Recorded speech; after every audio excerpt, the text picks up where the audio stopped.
Is Schneider worth coming to right now? Let's talk about it. What's up, YouTube? It's your boy Kendall, back with another video. This video, I'm gonna do my 30-day review. I think I've been here for about 6 weeks now, but I'm gonna go ahead and knock out the 30-day review. Let's get into it. First thing that I like about being here is the fact that your truck isn't governed. I mean, that comes in handy. You can't go over 79, but I mean, with fuel prices these days, you wouldn't want to go over that anyway, and I don't drive that fast, so that works out perfectly for me. The fuel discount here is more so a hit or miss. It does change every Wednesday, so we get an update, I think on like Monday night, Tuesday, around that time. And since I've been here, the highest that I've personally seen the fuel discount has been about 50 cents off per gallon. It's been like that, I think, for the last 2 weeks now. But the lowest I've seen was 8 cents. So that's not really that great. So for me, I use other fuel apps, Mudflap, TCS. So it just depends where you at. Some locations are better than others, so that determines whether I use their card or not. For the most part, I use my own apps. Another thing here, as far as like wait times for getting live loaded and unloaded, I do some of those. I don't do a lot because Schneider's mainly dropping hooks, but for most of the live unloads and live loads that I've done, I haven't been to more than like maybe an hour or two before they have me loaded or unloaded. I did do one in Mississippi last week. That was a Associated grocery store, and they took about 5 hours. So that's the longest I've personally waited to get unloaded. But if you've been to a grocery store, you know they're pretty much all the same. I did get detention pay for that, so that worked out on my end as well. One of the things I don't like here is not being able to do a split break. They don't allow split breaks here. Not really sure why. I'm used to that from when I worked at Prime, but here they don't allow that. So I mean, I still manage, but it would definitely be a lot easier. But since a lot of the loads here are really like less than 1,000 miles, there's a lot of short loads here. So you don't really need to do a split break for the most part. But I do tend to take some of the longer loads because those tend to pay a lot better, for me at least. So with the long loads, I normally do like 2 long loads and like 2 short loads. That'll finish out my week. For the most part, since I've been here, I've only done about 3 to 4 loads a week. No more. I haven't done more than 4 loads in a week. So that works out for me, but you know, you gotta find what works for you. As far as loads canceling, I heard a lot about that before I came here, so I was a little worried when I did come here. But for me, I haven't necessarily had loads canceled. More so, they got pushed back for like a couple days. So in that case, when that did happen,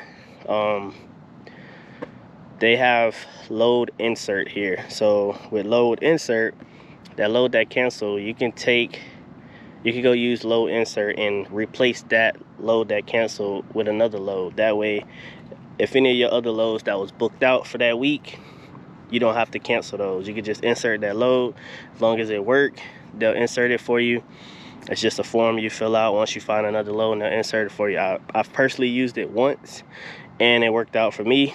Kept me from having to cancel the rest of my loads for that week. So came in real clutch for me on that aspect. Trailer issues. I heard this another one I heard a lot about before I came here was the trailer issues. For me, knock on wood, I've personally haven't had any issues with trailers. The times I have gone to places where I did a drop and hook and they didn't have any empties, my BOA had already assigned me a trailer to go pick up somewhere else. So I don't know if she's just on it or what, but so far it's been cool with me. I haven't had any issues searching. Anytime she sent me somewhere, the trailer was there that she sent me to get. So it's worked out for me as far as the empty trailers. Another thing, if you come here, get a pre-pass. They don't give you a pre-pass here, so you have to get your own, at least as a IC. I'm not sure about how the company side works, but it'll definitely save you a lot of time. I did use the DriveWise app. They give you a free 30 days. If you sign up for that, you can use it on your phone or you can use it on a tablet, whatever you prefer.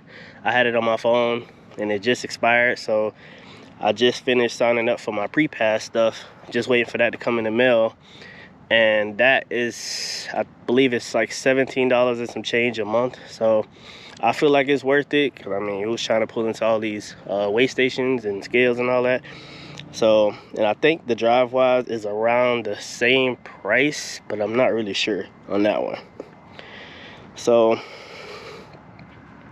my gross for this month since I've been here has been $23,779. My take home has been $13,256 after all expenses. So not bad for my first month. I mean, especially with how the freight market is right now. So you could definitely still make money here. When it comes to trucking, it's really up to you. Don't let people tell you can't make it out here. You can make it. Fuel prices suck and the rates are low, but it really comes down to how disciplined you are with how you run your truck, as far as if you speeding, as far as how you fueling, if you getting the best discounts, picking the best load, running the best lanes. It really comes, it's a lot of aspects that go into it, as well as your overhead at the house. If you don't have a high overhead at the house, like me personally, I don't. So I don't have to make a lot of money to survive out here. Unlike others, you know, they have houses and wives and kids and all that they're responsible for. So that's something you want to keep in mind. That's what plays a major role when you deciding if you want to come out here, or even if you want to go from company to an IC. You just got to figure out your bills at home and your overhead and make sure that it'll align. I mean, it solely comes down to you, realistically. We could talk numbers all day, but my situation may be different from your situation, so it really comes down to what you got going on. So on week 5, I didn't make a check. I did, I think, 1 load that week, so I'm not gonna make a video for week 5 settlement. I didn't make anything. I made enough to cover my truck payment, and that was it. So I'll skip that week, and my next video I'll go back to the settlements, and I'll just do week 6 with that. And I should have that video coming up shortly. So I appreciate you for watching. Like, comment, subscribe. Till next time, peace.